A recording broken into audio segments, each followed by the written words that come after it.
Salve, salve pessoal, bem-vindos ao canal da J-League Insider.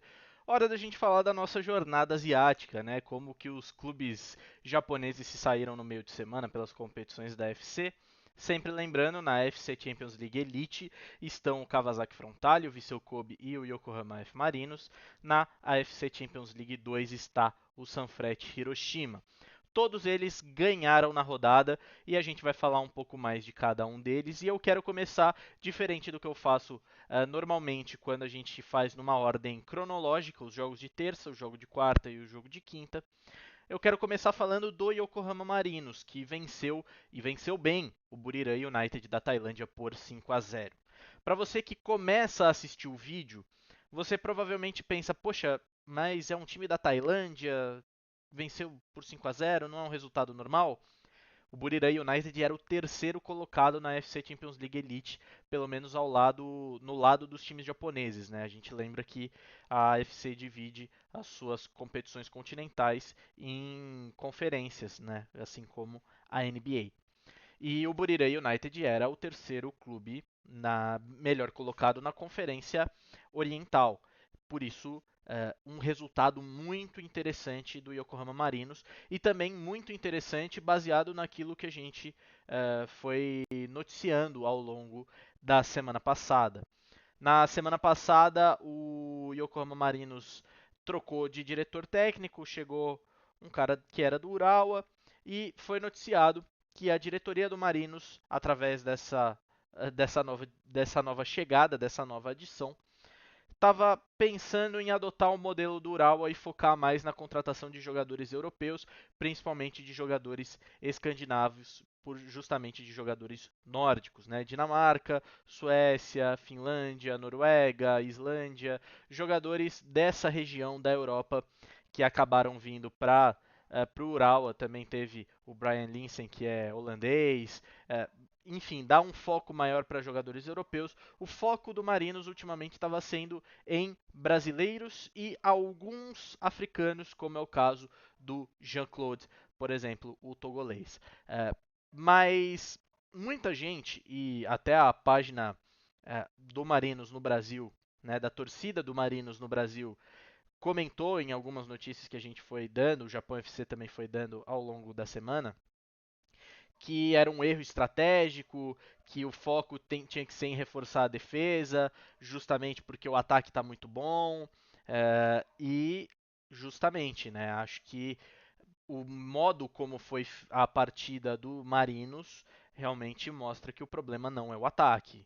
O ataque foi fulminante, o ataque foi poderoso, o ataque foi irretocável, se a gente pode dizer assim. Pela segunda temporada seguida, o Anderson Lopes, por exemplo, vai sendo um dos artilheiros da J-League. Na verdade, acho que é pela terceira temporada seguida, o Anderson Lopes vai sendo um dos artilheiros da J-League. O Elber muito bem, o Ian Matheus muito bem. E no jogo, mais uma vez, todos esses muito bem. O Anderson Lopes faz dois gols de centroavante, né? Um de pênalti numa falha, inclusive, do Guilherme Bissoli, atacante da equipe tailandesa. O outro num cruzamento do Ian Matheus, a bola acaba sobrando com o Anderson Lopes, ele faz aquele giro típico de centroavante. Então a gente teve mais uma boa atuação do ataque. E justamente por pelo Marinos já ter se encontrado com a questão do ataque, que eu não vejo como positiva essa possibilidade de, ok, vamos então nos desfazer desses três brasileiros que estão nos ajudando a construir aqui ofensivamente, para a gente focar em jogadores europeus. Ora, no Urawa Reds isso deu certo justamente na zaga. Isso deu certo com o Shows, que já saiu, e com o Roibraten. Deu certo com esses caras. Quando o Urawa Reds tentou trazer alguém pro campo de ataque, o Brian Linsen é reserva. Tiveram que trazer o Thiago Santana, do Shimizu. O Kanté era reserva, virou titular na Champions e no Mundial.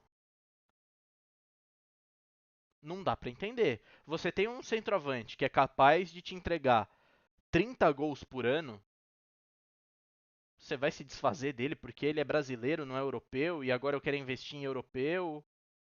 O Ian Matheus, eu acho. Eu preciso confirmar esse número. Mas ele tem 20 participações em gol na temporada. Um cara que é capaz de te entregar 20 participações em gol no ano. Você vai se desfazer dele porque você quer um europeu? E mesmo que você fale, ah, beleza, não, nós estamos desfazendo desses caras aqui porque a gente precisa dos europeus na linha de defesa. Você vai repor com quem? Os principais nomes do futebol japonês ou estão empregados e já voltaram, né, da Europa para algum time japonês, caso do Tagawa, caso do Hayashi, ou eles estão na Europa. Ou você vai fazer o quê? Você vai correr atrás do. Não consigo nem pensar. O Yuma Suzuki não sairia do Kashima Antlers para ir pro Marinos. Eu acho que ele nem sairia do Kashima Antlers. Você vai repor com quem? Rafael Elias, brasileiro. Léo Ceará, brasileiro.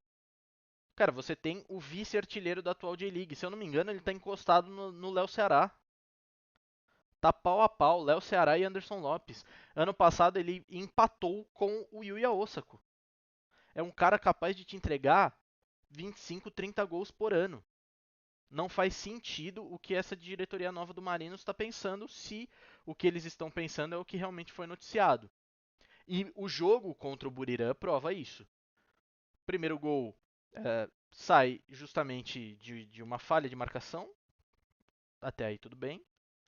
Segundo gol, pênalti do Bissoli. Terceiro gol, frango do Eteride, o goleiro filipino da equipe do Buriram. Um frango do Eteride no cruzamento do Cato. Quarto gol, lindo gol do Anderson Lopes. E o quinto gol, outra jogada trabalhada. A maior parte das jogadas trabalhadas passou pelo pé do Ian Matheus. Não tem porquê, não tem porquê. E mais uma grande atuação do Marinos, né? O Marinos estava precisando de uma boa atuação para se recuperar, não estava bem na J-League. É uma equipe que deve ficar de fora da próxima edição. Então, caso queira participar de competições asiáticas, precisa ganhar a Champions Elite. É uma equipe que chegou na final passada, mas entende que também precisa classificar para a fase de mata-mata desse ano. E o Marinos atua bem no ataque. A defesa até foi razoável, mas o Bissoli, por exemplo, também foi muito mal pelo lado do Buriram. O Buriram não conseguiu construir tanto e acho que isso passou muito também pela boa marcação do Jean-Claude. E também pelo Jean-Claude, né, que conseguiu expulsar um atleta da equipe adversária também. Marinos foi muito bem, mas o ponto a se observar é a defesa, é a zaga. Então foca em trazer jogadores japoneses para esse local, para esse setor do campo.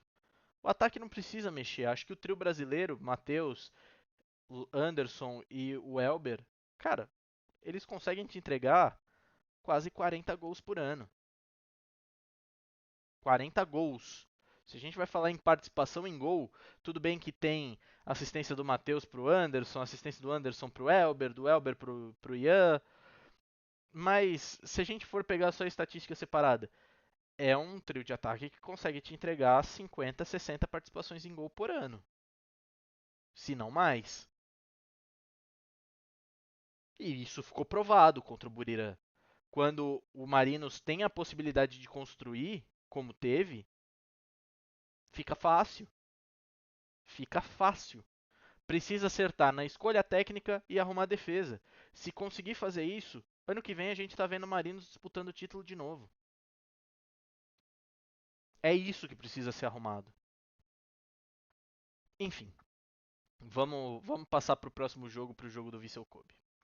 Falando do Vissel Kobe, o Vissel Kobe recebeu o Gwangju da Coreia, que era o líder 100% de aproveitamento até então da competição, um líder surpreendente, inclusive que venceu o Marinos e venceu bem o Marinos, e também tinha vencido o Kawasaki Frontale recentemente. Então, o Gwangju encerra sua participação contra equipes japonesas nessa primeira fase, justamente perdendo para o Vissel Kobe.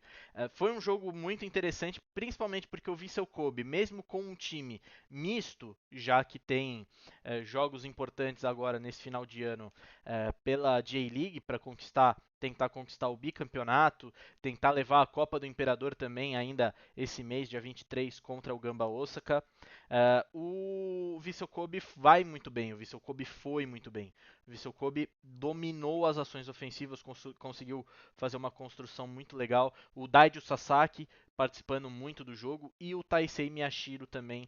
Impressionante a estrela que esse menino está tendo e vai desempenhando muito bem, vai desempenhando cada vez mais. E o importante dessa vez é que ele desempenha sem o Yuya Osako. A gente vem mencionando quando a gente fala do Vissel Kobe que a parceria deles, juntamente com o Yoshinori Muto, tá muito legal porque o Osako consegue deixar o protagonismo de lado e jogar em prol do time. O Osako, por exemplo, foi o artilheiro da temporada passada e agora não figura entre os 6 artilheiros do ano na J-League, mas ele está contribuindo muito mais, armando o jogo, participativo, deixando o protagonismo um pouco de lado, jogando junto com o Miyashiro. E mais uma vez o Miyashiro, agora sem o Osako, assumindo o protagonismo do ataque do Vissel Kobe. O primeiro gol sai de uma jogada justamente do Miyashiro, que leva para a linha de fundo, faz o cruzamento, e o zagueiro coreano com o bração extremamente aberto, claramente, então, pênalti para a equipe do Vissel Kobe. Quem bateu justamente foi o Miyashiro, e mesmo ele escorregando, ele conseguiu converter.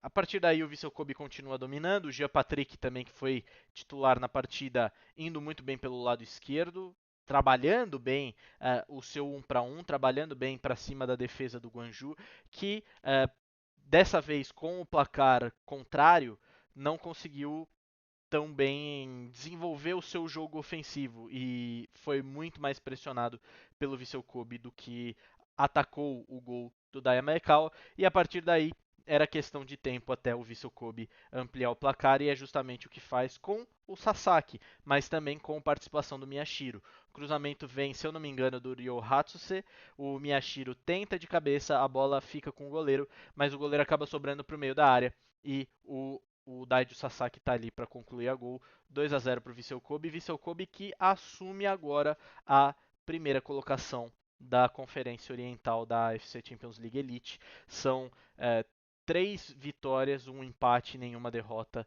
nos 4 jogos que já disputou. Muito importante, mais uma vez a gente ressalta, importante o Vissel Kobe performar bem, porque mesmo disputando a J-League, está conseguindo fazer uma grande campanha nos meios de semana. Do outro lado, e não jogou contra japonês essa semana, mas vale a ressalva justamente porque a gente está falando do Vissel Kobe. O Sun Hyundai, por exemplo, acabou de ser campeão sul-coreano, mas ainda está 0% de aproveitamento na Champions Elite. São 4 jogos, 4 derrotas, é o lanterna inabalável dessa competição. E é uma equipe que é bicampeã desse torneio, né? Então, por exemplo, é uma equipe que vai participar do Mundial de Clubes, né? O Sun Hyundai. Então, larga mal no novo ciclo de Mundial, larga mal nessa nova competição. Enquanto isso, o Vissel Kobe, que está disputando o título na J1 também, consegue performar bem e consegue estar na primeira colocação, inclusive indo bem para garantir uma vaga já na próxima fase, na fase oitavas de final. Vissel Kobe, que do lado oriental é um dos favoritos. Um dos favoritos, inclusive, era o Ulsan Hyundai.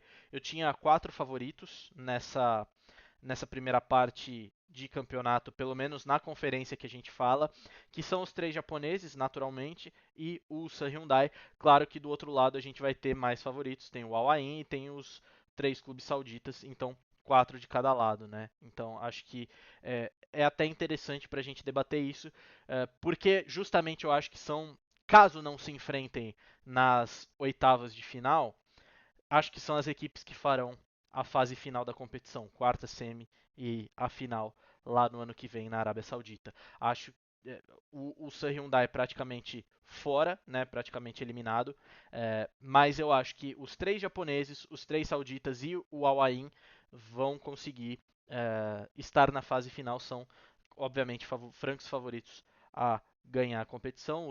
O trio saudita mais pelos trilhões, bilhões, milhões gastados, né, pelos milhões gastos ano após ano, janela após janela. Os japoneses um pouco mais atrás, não só pelos bons reforços, também depende bastante do que vai ser a janela de começo de temporada, a janela de janeiro, mas acho que são também grandes favoritos. É muito legal ver o Vissel Kobe performando dessa maneira. Vamos falar então do Frontale. O Frontale recebeu o Xangai Port, atual campeão, né? Acabou de ser campeão da Superliga Chinesa, time treinado pelo Kevin Muscat, que é ex-treinador do Yokohama Marinos, e também comandado pelo Oscar, né, que está lá já há bastante tempo. O brasileiro Oscar, formado pelo São Paulo, passou pelo Internacional, estava no Chelsea, foi para o Xangai Port e é o capitão da equipe, o Oscar.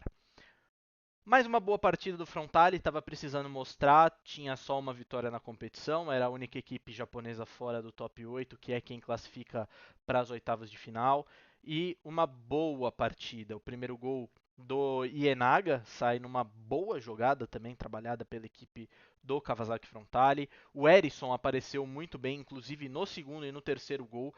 O Frontale amassou o primeiro tempo, terminou o primeiro tempo 3-0 à frente. Uma grande partida do Erisson, principalmente do Erisson. Ele sai sem marcar, mas consegue criar oportunidades, consegue fazer os seus companheiros brilharem.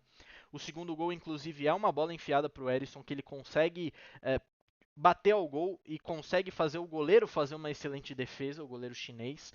E quem está lá é o camisa 30. Eu esqueci agora quem que é o camisa 30 do Kawasaki Frontale. Mas o Erisson, ele vem sendo fundamental nessa equipe. E me faz questionar o porquê ele teve tanto tempo fora do time titular, né? Acho que o Kawasaki Frontale estaria bem melhor na temporada com o Erisson fazendo a função que ele vem fazendo.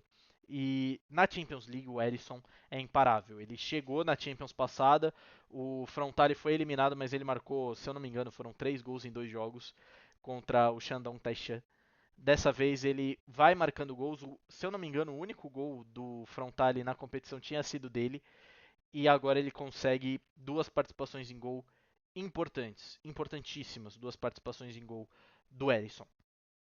O terceiro gol, inclusive, o Erisson domina pelo lado esquerdo, consegue esperar a chegada dos outros atletas, faz o cruzamento, o corta-luz é feito de forma genial pelo camisa 30 e o Sai, que eu não vou falar o nome dele, o segundo nome dele porque é muito complicado, mas o Sai, que chegou recentemente do futebol holandês, é um descendente de japoneses que nasceu na Holanda, e ele consegue chegar batendo sem chances para o goleiro chinês, mais uma grande jogada do Frontale, e isso termina o primeiro tempo com 3-0 para os japoneses, em cima do atual campeão chinês, o que é mais impressionante ainda, já que o Frontale também está no meio de tabela da J-League.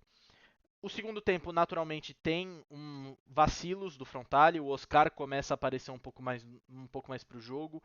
O Vargas, camisa 10 da equipe do Xangai Port, também apareceu para o jogo. Inclusive é ele quem faz o gol diminuindo. Mas a defesa do Frontale conseguiu trabalhar bem ao longo do segundo tempo e impedir mais chances de perigo. Foram, se eu não me engano, 3 chances em 45 minutos, quando o Kawasaki Frontale tirou um pouco o pé e começou a poupar um pouco mais dos seus atletas.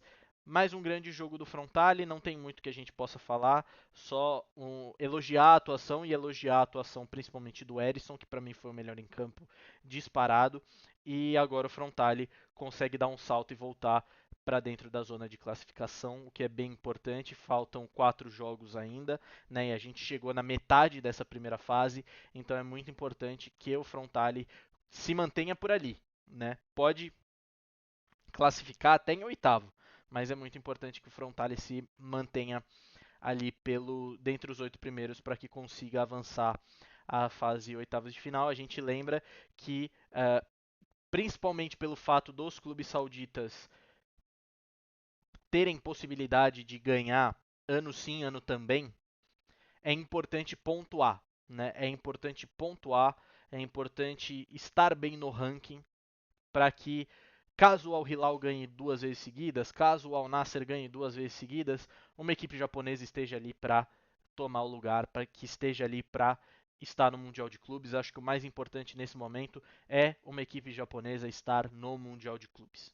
tá? Isso falando de forma real. Eu acho que hoje não tem como uma equipe japonesa bater de frente com uma das 4 equipes do PIF. Para o próximo Mundial, até legal que a gente falou disso, para o próximo Mundial parece que tem uma regra de clubes com o mesmo dono não poderem participar, né? Vai ter que escolher um. Acho que para o próximo Mundial isso vai mudar inevitavelmente, porque duvido bastante que a FIFA proibiria Al Nassr e Al Hilal de disputarem o mesmo Mundial. Claro que para isso o Al Nassr e o Al Hilal têm que ser campeões asiáticos, mas acho bastante difícil que a FIFA mantenha isso para a próxima edição do Mundial de Clubes, por isso que eu volto a dizer, é muito importante pontuar no ranking, estar nas cabeças do ranking, tá? Então, importante destacar isso, porque na AFC são os 4 campeões, né? Então, se ganha Al Hilal, Al Nassr, Al Ahly e Al Ittihad, são esses 4. Não tem aquela regra dos 2 clubes por país, justamente como tem na Europa e na Comebol também, porque eles mandam classificados via ranking, né?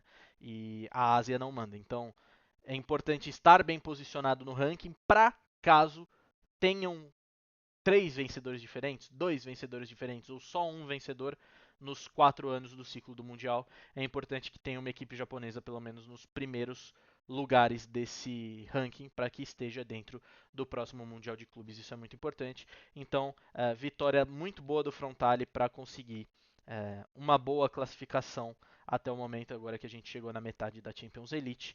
E assim a gente encerra a conversa na Champions Elite. Vamos falar então do Sanfrecce Hiroshima. O Sanfrecce que foi até a Austrália, né, para jogar mais uma vez contra o Sydney FC. A gente lembra que a Champions League 2 não é nos mesmos moldes da Champions Elite, que tem a fase de liga, nesse caso é a fase de grupos, e chegamos à 4ª rodada da fase de grupos no grupo E com o Sanfrecce Hiroshima vencendo o Sydney FC mais uma vez 1-0, um jogo onde passou mais perrengues, tanto que o melhor em campo foi o Keisuke Osako, que trabalhou muito bem ao longo de toda a partida. Deu bastante espaço à equipe do Sanfrecce para a equipe australiana. O Sydney FC teve bastante chance de vencer, mas na hora de criar, o Sanfrecce Hiroshima também foi bastante preciso e conseguiu o gol com o Mutsuki Kato, né? Acho muito importante que o Sanfrecce Hiroshima tenha vencido essa partida, né? Eu achava que o critério de desempate era saldo de gols, mas é confronto direto. Então o Sanfrecce Hiroshima já está classificado para a próxima fase com sobras e ainda na primeira colocação do grupo. Pode perder os 2 próximos jogos, ninguém tira a primeira colocação do Sanfrecce Hiroshima. Como eu falei também, isso é muito importante, porque o Sanfrecce é a equipe favorita a ser campeã nesse caso. A gente tem o Jeonbuk Hyundai em outro grupo, mas são as 2 principais equipes, as 2 equipes com mais tradição e com mais camisa dentro dessa competição. O saudita classificado não foi o Al Ittihad, foi o Al Tawon. E acho que o Al Tawon, como uma equipe de menos orçamento e menos relevância, olhando o elenco posto a posto, diferentemente do que a gente faria, por exemplo, Vissel Kobe contra Al Hilal, acho que Al Tawon contra Sanfrecce Hiroshima dá Sanfrecce Hiroshima sim. Então, muito importante que o Sanfrecce já tenha se classificado nessa manhã, né? Para eles noite, mas para a gente aqui de manhã, 5 horas da manhã, o jogo ocorreu. Importante, acho que isso dá para definir essa curta análise do Sanfrecce Hiroshima que volta a focar agora na J-League, tá? Não tem muito o que comentar, foi um jogo mais truncado do que qualquer outra coisa. O Sanfrecce Hiroshima venceu não com sobras, mas venceu bem a equipe do Sydney, que era a principal adversária e continua sendo a principal adversária dentro do grupo, mas agora o Sanfrecce consegue até mesmo jogar os 2 próximos jogos contra o Kaya Iloilo e contra o Eastern de Hong Kong com o time reserva, com o time de garotos. O Michael Skibbe pode fazer teste, pode deixar os seus jogadores no Japão treinando para tentar retomar a liderança da J-League. Então, vitória importante. Não foi uma boa vitória, mas uma vitória importante do Sanfrecce Hiroshima. E com isso a gente termina o nosso giro asiático. Espero que vocês tenham gostado. Não se esqueça de se inscrever no canal, ativar o sininho, deixar o like, deixar o seu comentário e a gente volta numa próxima. Valeu!